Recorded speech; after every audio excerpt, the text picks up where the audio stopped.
ब्रजभूमि ने एक पोस्ट डाली, एक हार्ट ब्रेक वाली पोस्ट, पर सिर्फ उनके लिए नहीं, हर ओरिजिनल क्रिएटर के लिए।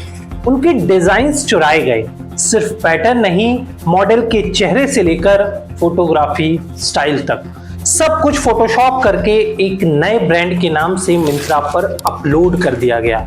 और जब एआई प्लेटफॉर्म्स उसी चुराए गए डेटा से ट्रेन हो रहे हैं, तो वो चोरी अब एक परमानेंट रेफरेंस बन जाती है। ना असली डिजाइनर का नाम, ना असली आर्टिस्ट को क्रेडिट, सिर्फ एक एआई टूल जिसमें डिजाइन स्टाइल भी है, कलर पैलेट भी और ready to use prompt output भी। पहले मिडिलमैन फैक्ट्रियां हुआ करती थी, अब एआई टूल्स बन गए हैं नए मिडिलमैन। किसी को फोटो चाहिए, स्टेबल डिफ्यूजन, किसी को लोगो चाहिए, मिड जर्नी, किसी को स्क्रिप्ट चाहिए, लैंग्वेज मॉडल, और किसी को फैशन डिजाइन करवाना है तो विजुअल जनरेटर। बस एक प्रॉम्प्ट लिखो, ओरिजिनल काम करने वाले सब लोग काम से बाहर।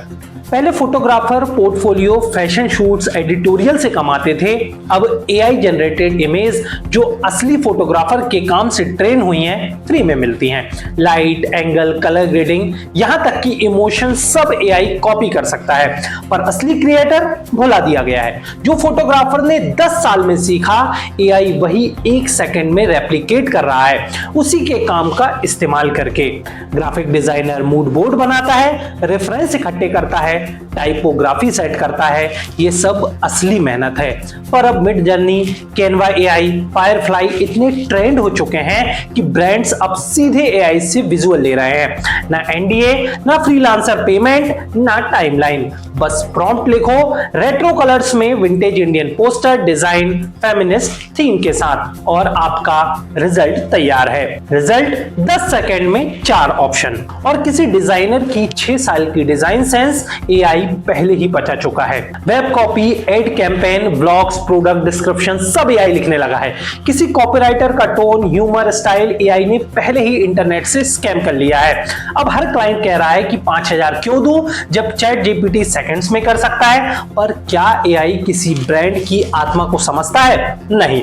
फिर भी क्लाइंट समझौता कर रहे हैं और रियल राइटर्स अब घोस्ट बन गए हैं, अपने ही टोन में लिखे गए एआई टेक्स्ट के सामने। जहां आर्टिस्ट अपना काम दिखाते थे, वही प्लेटफॉर्म्स एआई के ट्रेनिंग ग्राउंड बन गए हैं। बिना इजाजत के उनके आर्ट स्टाइल को एआई ने कैप्चर कर लिया है। बस प्रॉम्प्ट लिखो, studio Ghibli Indian miniature style में एक इलस्ट्रेशन बनाओ, और एआई तुरंत बना देता है। ना आर्टिस्ट हायर किया गया और ना ही कोई रॉयल्टी दी गई, बस किसी की आत्मा का बेजान रिमिक्स। ब्रांड्स के लिए ये फ्री लेबर जैसा है। फोटोग्राफर को 50,000 नहीं देना होगा, राइटर को 5,000 का ब्लॉग नहीं देना, डिजाइनर को 10,000 का कैंपेन विजुअल नहीं देना, एआई सब करेगा, वो भी 24/7। लेकिन जब हर क्रिएटिव व्यक्ति किनारे हो जाएगा तो फिर बचेगा क्या? एक मरी हुई क्रिएटिव इंडस्ट्री जिसमें सब कुछ पाश्चराइज्ड, प्रेडिक्टेबल और प्लास्टिक है।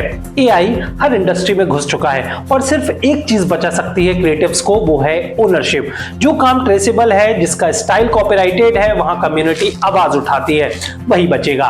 जब ब्रजभूमि जैसे ब्रांड्स लड़ते हैं तब एक नैरेटिव बनता है, जब आर्टिस्ट चुप रहता है तो वो एआई का सिर्फ कच्चा माल बन जाता है। Silence is equal to consent, resilience is equal to relevance. AI रुकने वाला नहीं है, पर अगर क्रिएटर्स खुद को ही रेलेवेंट मान ले तो इंडस्ट्री में सिर्फ नकली कॉपियां बचेंगी।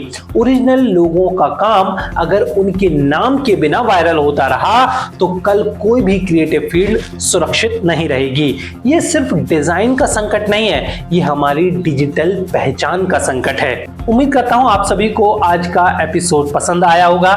ऐसे ही न्यूज अनेक के साथ जुड़े रहिए। Thank you so much.